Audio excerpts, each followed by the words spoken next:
আপনার ঠাকুর কারোর সাথে কথা বলছে মনে হচ্ছে। পেছন থেকে দেখে তো মন্ত্রী মশাই বলে মনে হচ্ছে। একটু কাছে গিয়ে দেখি তো কি ব্যাপার।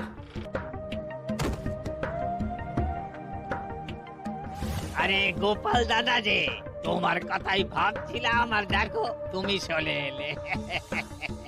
হুম, তুমি কি নিশ্চিত যে তুমি আমার কথাই ভাবছিলে? আমি তো তোমাকে কারোর একজনের সাথে কথা বলতে দেখলাম। আবার মন্ত্রী মশাইকে দেখে ফেলেনি তো? কথাটা বেফাঁস হয়ে যাওয়ার আগে আমাকে কথা ঘোরাতে হবে। কি গো বলো, এত কি ভাবছো? ইয়ে, না না, এতে ভাবার আর কি আছে? কেউ না, কারোর সাথে কথা বলিনি। আমি তো একাই ছিলাম। তুমি বোধহয় ভুল দেখেছো।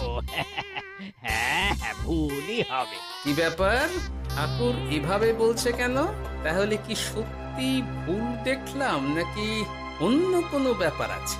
না, পরে দেখতে হচ্ছে। ঠিক আছে, এই আমি যাই গো। হ্যাঁ, অনেক কাজ আছে। হুম, না না না, ঠাকুর যতই বলুক না কেন কেউ ছিল না সেখানে, তবু মনটা কেমন যেন খটকা লাগছে। যাই হোক, মনে হওয়া নিয়ে তো আর কিছু করা যাবে না। এখন যাই কাজে। তা মন্ত্রী, পাঠশালায় রোজ ভালো মানের আনাজপাতি যাচ্ছে তো? আগে হ্যাঁ মহারাজ, আমি তো ভালো মানেরই সব চাল ডালের বায়না দিয়েছি।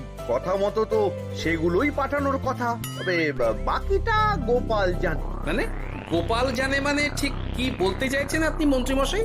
না মানে জিনিসগুলো সব নিয়ে তো তুমিই যাও, তাই আর কি। সেটাও করতে হচ্ছে, কারণ মহারাজ আপনার উপর ভরসা করতে পারেন না।